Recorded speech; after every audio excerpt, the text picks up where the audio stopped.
इस दिन महिलाएं बिना अन्न और पानी के पूरा दिन उपवास करती हैं और रात को करवा चौथ की पूजा और चांद को उगते हुए देखकर अपना व्रत खोलती हैं। साथ ही इस दिन करवा चौथ व्रत कथा सुनने का विशेष महत्व है। मान्यता है इस कथा को पढ़े बिना व्रत अधूरा माना जाता है। आइए जानते हैं इस कथा के बारे में। एक साहूकार था, उसके 7 बेटे और 1 बेटी थी।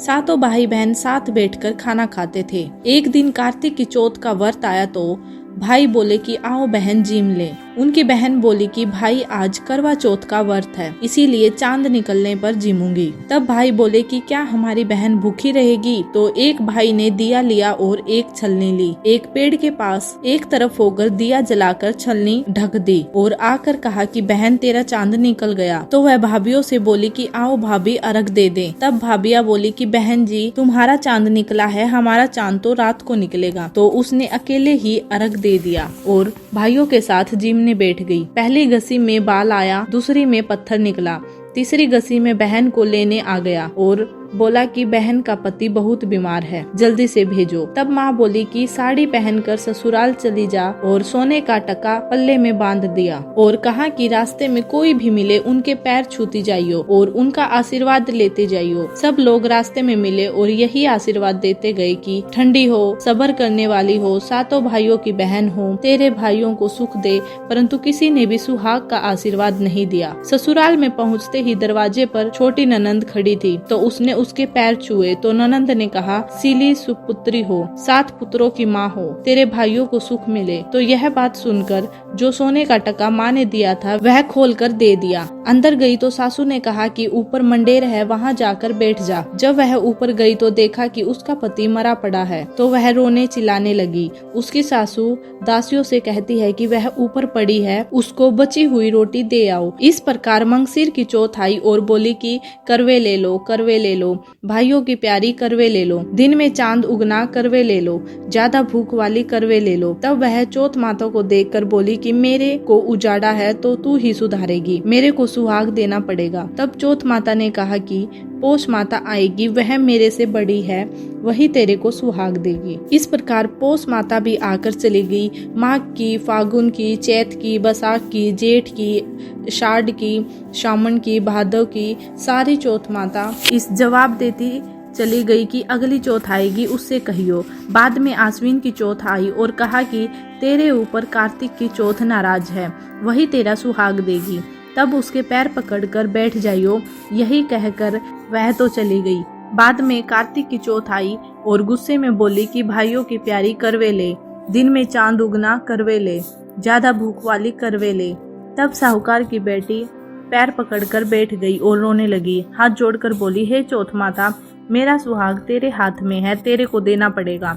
चौथ माता बोली कि छोड़ पापिनी, हत्यारिनी, मेरे पैर क्यों पकड़ कर बैठी है? तब वह बोली कि मेरे से बिगड़ी थी, तुम ही सुधारो, मेरे को सुहाग देना पड़ेगा। तो चौथ माता खुश हो गई और आंख में से काजल निकाला, नखूनों पर से मेहंदी, मांग में से सिंदूर और चितली अंगूठी का छींटा दे दिया। उसका पति उठकर बैठ गया और बोला कि बहुत सोया। तो वह बोली कि काहे को सोए, मेरे को तो 12 महीने हो गए, मेरे को तो कार्तिक की चौथ माता ने सुहाग दिया है। तो वह बोला कि चौथ माता का उज्जमन करो। तो उन्होंने चौथ माता की कहानी सुनी, खूब सारा चूरमा बनाया। दोनों आदमी औरत जिम कर चौपट खेलने लगे। नीचे से सासू जी ने रोटी भेजी तो दासी ने आकर कहा कि वह दोनों तो चौपट खेल रहे हैं। सास देखकर खुश हो गई और देखकर बोली कि क्या बात हुई? तो बहू बोली, मेरे चौथ माता टूटी है। और यह कहकर सासू जी के पैर छूने लगी और सारी नगरी में ढिंडोरा पिटवा दिया। सबको चौथ का व्रत करना चाहिए, 13 चौथ करना, नहीं तो 4 करना, नहीं तो 2 चौथ सबको करना है। हे चौथ माता, जैसा साहूकार की बेटी को सुहाग दिया वैसा सबको देना, मेरे को भी कहते सुनते सब परिवार को सुहाग देना। विनायक जी की कहानी। एक अंधी बुढ़िया माई थी जिसके एक बेटा और बेटे की बहू थी। वह बहुत गरीब थी। वह हमेशा गणेश जी की पूजा करती थी। तो एक रोज गणेश जी कहते कि बुढ़िया माई कुछ मांग, नहीं तो अपने बेटे और बहू से पूछ ले। तो वह अपने बेटे से बोली। बेटे ने कहा कि माँ धन दौलत मांग ले। और फिर अपनी बहू से पूछा तो वह बोली कि सासू जी पोता मांग लो। तो बुढ़िया माई ने सोचा कि यह दोनों तो अपने मतलब की चीज मांग रहे हैं, सो पड़ोसन से जाकर कहा कि विधायक जी ने कहा है कि कुछ मांग।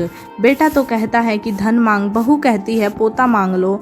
तब पड़ोसन बोली कि ना तू धन मांग ना तू पोता मांग, तू थोड़े दिन तो जिएगी, सो तू आंख मांग ले। तो उसने पड़ोसिन की बात भी नहीं मानी।